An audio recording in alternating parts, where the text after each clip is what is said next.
those of you who don't know, I'm Sam Illingworth. I'm a senior lecturer in science communication down the road at Manchester Met, so please be nice. I should point out very quickly, my background is I have a PhD in atmospheric physics, and I spent some time actually on this floor, in that office there, doing measurements of greenhouse gases using satellites, aircraft and drones. But during that time I also did a lot of public engagement and outreach activity, and then from that I have my current position now. My research really looks at ways in which we can empower society with the principles of science, and via a variety of different media. And two of the ways in which I do that are looking at the relationship between science and poetry, and also how theatrical technique can be used to improve effective communication amongst scientists and develop genuine two-way dialogues between society and science.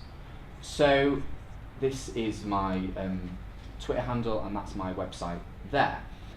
So I just want to talk quickly about the traditional route into impact, and then maybe other ways of doing that as well. So this is using an example that I did at the University of Manchester. So the traditional route would be to do your research. So in this particular case, I was taking measurements of methane over the Arctic Circle using an aircraft, and then you would publish that. So this was presented at a few conferences and published in a peer-reviewed journal with quite a high impact factor, along with my supervisor at the time, Dr. Grant Allen. And then what happens, as the previous speakers have so correctly said, you don't just leave it there. You have to go out and advertise it, and shamelessly promote yourself. So obviously tweet about it, write blogs about it. And I ended up writing a blog about this piece of research that got picked up by Scientific America.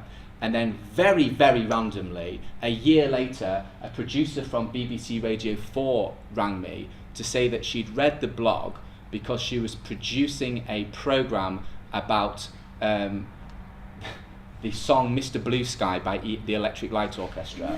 And I'd entitled this blog Mr. Blue Sky because basically the point was that we wanted really clear blue skies. And she rang up and said, "Is there a link between your research and this show?" And I said, "Radio 4, of course there's a link, darling." So basically that ended up with me being on Soul Music talking about my research and how it linked with this campaign, which was amazing and was listened by 2.5 million people. So this is a traditional route in my world, but that's this is a more traditional route into impact. But why don't we flip that around? And why don't instead we start looking at the impact? And then from that impact, then we do research, and then we publish from that. So what I've done is, as a few of you may know, I'm a very poor poet, but I find that poetry is potentially a very good route into introducing people to scientific topics. So I write a weekly blog in which I read a piece of recent scientific research, write a poem about it, and then blog it and invite commentary. And it seemed to be reasonably successful. So I thought, well, wouldn't that be fascinating if we could turn this into a scientific study? So I came up with a hypothesis that poetry could replace the traditional scientific abstract. Now, that's obviously a ridiculous hypothesis, but why not? It seemed like something fun to do. So what I did was I decided to conduct a scientific study around this.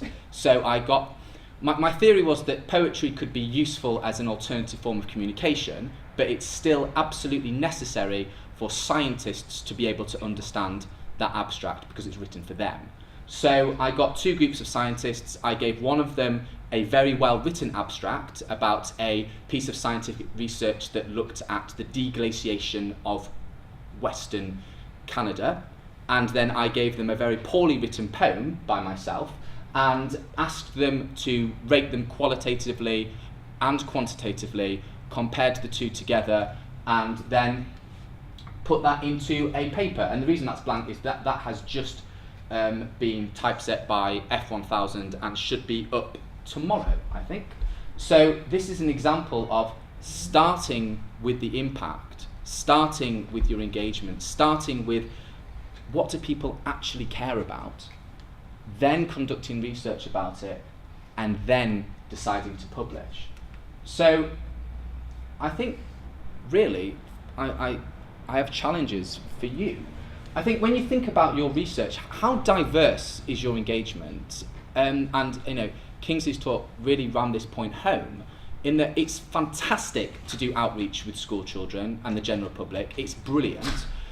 But when you're dealing with school children, you might not see the knock-on effects of that for 10, 15 years in terms of generating future scientists. However, if you are able to interact with policymakers, then that can have an immediate impact. And you're so lucky at this university because you have the fantastic policy at Manchester that's run by Colin Talbot and Alex Waddington, and they do an amazing job of really broaching that link between policymakers and scientists, and researchers, sorry. And I think that's something really to consider. Are you really considering all of your audiences? Secondly, are you writing up your engagement activities as an academic study? I had a supervisor who basically told me that anything you write can be written up as a scientific study, and that is how I approach all of the work that I do.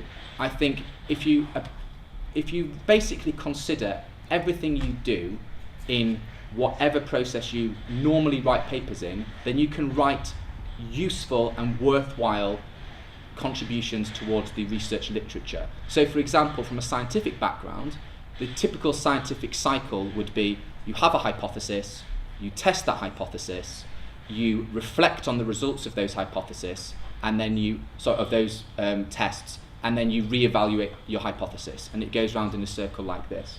So if you're doing engagement, your hypothesis would be, I am going to go and talk to 300 school children. My talk is going to improve their knowledge of this subject.